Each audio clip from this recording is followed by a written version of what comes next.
Hello Internet, my name is Lave and I watched Midsommar, which is written and directed by Ari Aster, the writer and director of last year's Hereditary, which I really liked. I have done a review of that if you want to check that out, but I'm going to say right off the bat, I think I did prefer this one. So Midsommar is about a girl called Dani who's going through a rough patch in her life, who winds up going on a midsummer retreat to Sweden with her boyfriend and academic friends to visit their Swedish colleague's rural hometown. But they soon discover that this secluded society have a pretty strange outlook on life and practice some pretty bizarre rituals. Yeah, they're a pretty strange culture. So this film is definitely cut from the same cloth as Hereditary. It's another character study exploring themes of grief and trauma. Once again, our leading characters find themselves in strange, horrifying circumstances, but it isn't what I call your standard horror movie like your Annabelles or your Conjuring movies.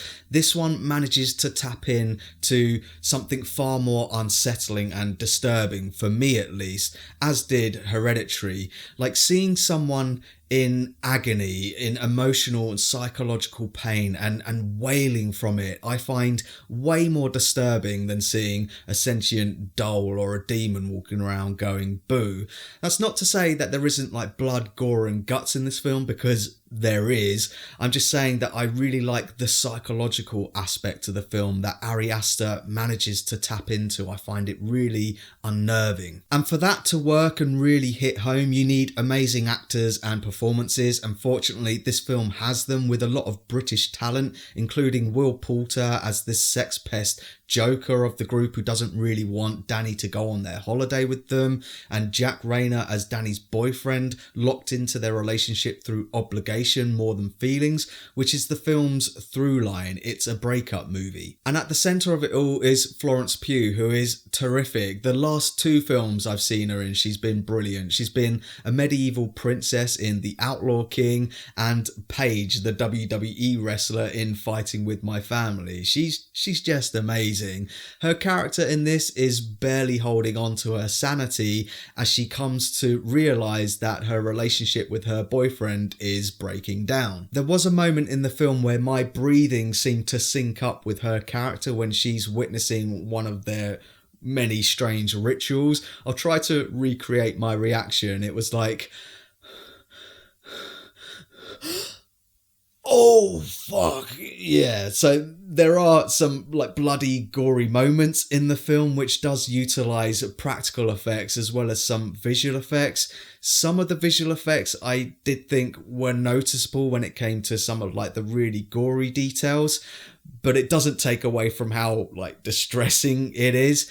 But there are some really like subtle CG work going on in there as it gets into like psychedelic territory as our characters take recreational drugs voluntarily or involuntarily. It's another visual feast for the eyes like Hereditary. I really admire Ari Aster's craftsmanship and complete control of his artistic vision, from the cinematography and shot composition to the editing and sound design. Like all the greats, he knows when to use it and when not to. Like Hereditary, there are visual motifs throughout the film that foreshadow upcoming events. In Hereditary, it was the miniature sets. In this one, it's mural paintings created by this secluded culture.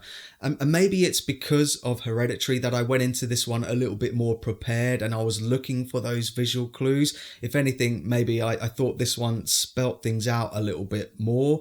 But unlike Hereditary, which I did find really great in the first and second act whilst it was being ambiguous before it gave up its secrets in its third act, this one, it's kind of a given that they are a cult, and you know that kind of going in because of the trailers. And I thought their motivations, especially Pele, who is the student that invites them all over there, I thought their motivations were pretty clear, but that's venturing into spoiler territory, so I think I'm going to wrap things up. So that's my thoughts on Midsommar, and pause the video if you want to take a closer look at my enjoyment tracker now. Again, this movie isn't going to be to everyone's taste. I completely understand people who walk out of it thinking it was far too slow, and I would agree that it is a tad too long. It's like 2 hours 20 minutes. I definitely think the third act could have been tightened up. But at the same time, I loved every frame of it. Like aesthetically, I found it unsettling and disturbing in many scenes.